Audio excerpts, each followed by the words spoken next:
வணக்கம் வணக்கம் மக்களே, உங்கள் இயற்கை சுதர் பேசுகிறேன். இன்றைக்கி ரொம்ப முக்கியமான டாபிக் என்னென்னா, இந்த யூஎஸ் இந்தியா டேரிஃப் கட் ஆனது தான்.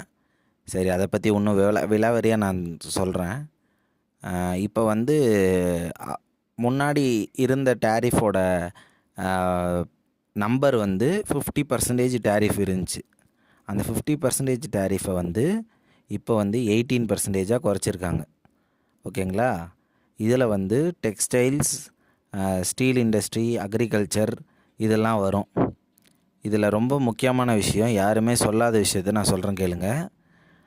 பெரிய லார்ஜ் மிஷினரி, ஃபார்மாகுட்டிக்கல், அதாவது மருந்து சம்மந்தப்பட்ட நிறுவனம், இது பொருள், அதே மாதிரி ரேர் எர்த் மெட்டீரியல்ஸ், அப்புறம் ஹை செக்டார்ஸ், அதாவது செமிகண்டக்டர், இந்த மாதிரி விஷயத்துலலாம் டேரிஃப் கட் வந்து கிடையாது. இதை வந்து எல்லாருக்கும் புரிய வைங்க. எல்லாருமே என்ன நினச்சின்னு இருக்காங்க, எல்லாத்துலேயுமே டேரிஃப் கட்டுன்ற மாதிரி நினச்சின்னு இருக்காங்க. ஆனால் இல்லை. அதாவது மற்ற எல்லா செக்டாருக்கும் உண்டு, நான் சொன்ன சில செக்டார்ஸ் கிடையாது. அதனால் ஸ்டாக்கில் எதனா இன்வெஸ்ட்மெண்ட் பண்ணும்போது மற்ற டெக்ஸ்டைல்ஸு மற்ற இதெல்லாம் பண்ணுங்க.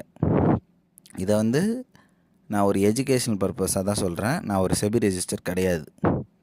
ஓகேங்களா? ஆனால் இந்த விஷயத்தை வந்து தெளிவாக புரிஞ்சுக்கணும் நீங்களாம். ஏன்னா மக்கள் என்ன நினச்சின்னு இருக்காங்க, எல்லா பொருளுக்குமே டேரிஃப் கட்டு 18% ஆக்கிட்டாங்கன்னு நினச்சின்னு இருக்காங்க. இல்லை, எல்லா விஷயத்துக்கும் ஆக்கலை. ஓகே, அடுத்த குட் நியூஸ் வந்து, அங்கே யூஎஸ் மார்க்கெட்டில் கிஃப்ட்டு நிஃப்டின்னு ஒரு செக்டர் இருக்குது. அதாவது ஒரு பங்கு மியூச்சுவல் ஃபண்டு, இது மாதிரி ஒரு குரூப் மாதிரி. இங்கேருந்து எப்படி நம்ம நாஸ்டாக்கு அனுப்புகிறோம், எஸ்என்பிக்கு நம்ம இன்வெஸ்ட்மெண்ட் பண்ணுறோம், அந்த மாதிரி அங்கேருந்து கிஃப்ட் நிஃப்டிக்கு வந்து இந்தியாவில் இன்வெஸ்ட்மெண்ட் பண்ணுவாங்க. அது வந்து இது வரைக்கும் 600 பாயிண்ட் வந்து ப்ளஸில் போயிருக்கு. அதனால் நாளைக்கு ஸ்டாக் மார்க்கெட் வந்து நமக்கு வந்து பயங்கரமான க்ரீனில் இருக்கும். இந்தியா வந்து மிகப்பெரிய நாளைக்கு வந்து ஒரு ரெக்கார்டை தொடும். நிஃப்டியோட ரெக்கார்டு வந்து நாளைக்கு தொடுறதுக்கான வாய்ப்பு வந்து 90% இருக்குது. இது வந்து நான் யூகிச்சிருக்கேன்.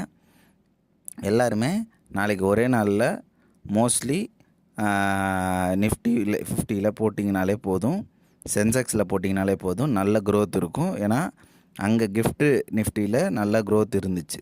சரி, ஓகே, நல்லது மக்களே. ஸ்டாக் மார்க்கெட் ஓப்பன் ஆனது பிறகு ஒரு வீடியோ போடுறேன். நன்றி.